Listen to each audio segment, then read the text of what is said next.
Many of you will remember that I had Dr. Modry on the show a little while ago to talk about his criticisms of the province's pandemic response and his solutions. He offered an off-ramp to the government about how to change courses with regard to the pandemic. They haven't listened to him because the lockdown has gotten far worse in Alberta. But during that interview, Dr. Modry said that he would be willing to come back on the show to talk about Alberta independence. And that was very requested. People were emailing me, asking me to have Dr. Dennis Modry back on the show. So he's been very generous with his time. He's back on. Dr. Dennis Modry, thank you so much for joining me. Delighted to be here once again, Sheila.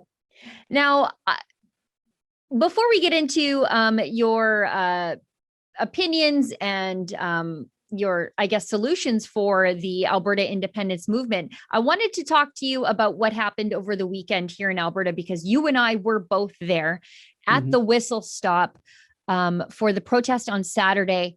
And Chris Scott, the owner of the whistle stop, was ultimately arrested for breaching the restraining order that the province got against him and Glenn Carrott of United We Roll, and ultimately all of us, you and me, because we are unnamed Jane and John Does in that restraining order, preventing us from promoting, organizing, or attending what the province calls illegal public gatherings, which is the Orwellian term they're using to describe political protests and peaceful assembly these days. I just wanted to get your opinion on what happened at the whistle stop, and I guess what's happening to Chris now, because as we're recording this on Tuesday morning, he's still in jail.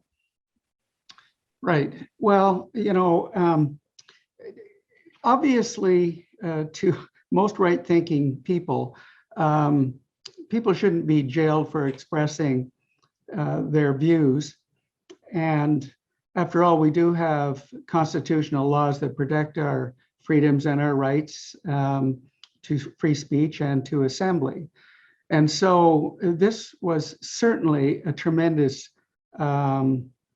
breach of those civil rights, no question about that. And the argument with respect to containing COVID-19 by preventing an assembly like this just doesn't hold water with respect to the data. And this is all going to play out in court, of course, over time. The class action lawsuit it has been launched in Canada. The Supreme Court has agreed to hear it. And so we'll see where all of this goes. But as I've always said, follow the evidence. And what does the evidence tell you?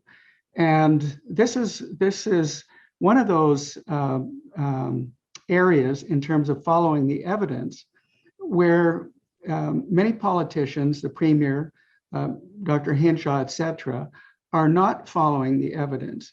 They're following their preconceived views based on historical evidence. And that evidence has been proven to be spectacularly inaccurate, as exactly what the Premier said with respect to about Theresa Tam, releasing modeling that time after time is spectacularly inaccurate, is not a great way to instill confidence in the public. But this is what has happened. And so to a very large extent, Dr. Hinshaw, the Premier, the government, and many people in the public have a really great problem with what is cognitive dissonance, that inability to change their mind based on new evidence. And so I think it's tragic that Pastor Pawlowski was even jailed, particularly in the manner that had happened, which is really offensive by any stretch of the imagination.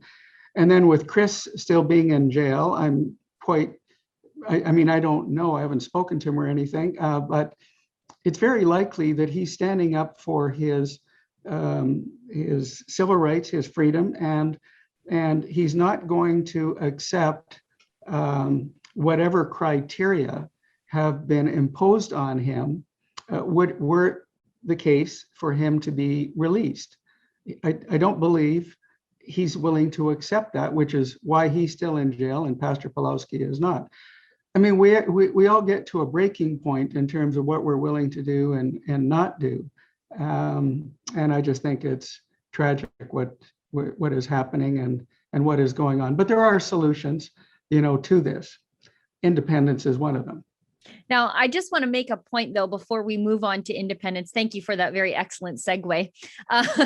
But you spoke at the protest at the Whistle Stop. And I think the point needs to be made that by speaking at that protest, and you could have been taken off to jail, just like Chris was. And I just want to commend you on your bravery for being, putting yourself out there like that. Because I think, like me, you're probably a little too pretty for jail. Well, I'm not so sure about that. I said to my wife before I left, I may or may not be coming home. And I thought, well, I've never experienced being incarcerated, except in my own home because of COVID-19, and I've objected to that and have rebelled against being incarcerated in my own home. But I thought if I was, it would be a weight loss fitness program for me while I was there. So now, Dr. Modry, you mentioned independence, and that's why I wanted to have you on the show. And part of your speech at the Whistle Stop over the weekend did touch on that. First, I want to go back a little bit. What do you think has led to this a fomenting of a Western separatist sentiment? I think we haven't seen something like this in about 10 or 15 years. I think the election of Stephen Harper extinguished a lot of it. What's happening now that's causing it to rise again? Well, I think there's a number of things. And before I get into the details on that, it's worthwhile thinking about. There is now the Maverick Party, which was formerly Wexit Canada. So there's a tremendous view by Westerners that Canada is broken and can't be fixed. And there are hundreds of thousands of members, maybe millions now, who have signed on to the Wexit Canada concept, whether it be through the Maverick Party or the provincial independence parties. So, you look at what's happened in Saskatchewan with the development of the Buffalo Party, which is an independence party. Having been in, prior to the last election, they were only operational for 3 months, but they came very close to winning the ridings they were competing in. Yep. So, and then you look in Alberta, there's the Alberta Advantage Party, the Alberta Independence Party. I guess it's the Independence Party of Alberta now. They changed their name. The Wild Rose Independence Party of Alberta. And these parties are growing their memberships. And eventually, I think they will come together at some point prior to the next election. And then we have also in Northern BC, discontent with Vancouver, Victoria, Southern BC, if you will. And there's a movement there as well, even as much as aligning itself with Alberta. And I think, realistically, if independence is going to occur, it probably would start with Alberta, because I think it's has the youngest demographic and is probably harboring the greatest anger against the draconian policies of the East, suppressing Alberta. And so there's a lot that I can say about, why we are here where we are now. But fundamentally, I think it's both economic related, with a whole bunch of related problems to the problem with the economy. And I think it's now even accelerated because of the response of government to managing COVID-19, or poorly managing it in the way they have undertaken thus far.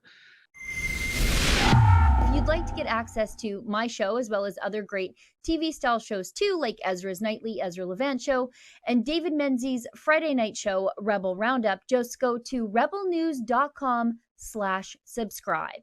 That's rebelnews.com/subscribe.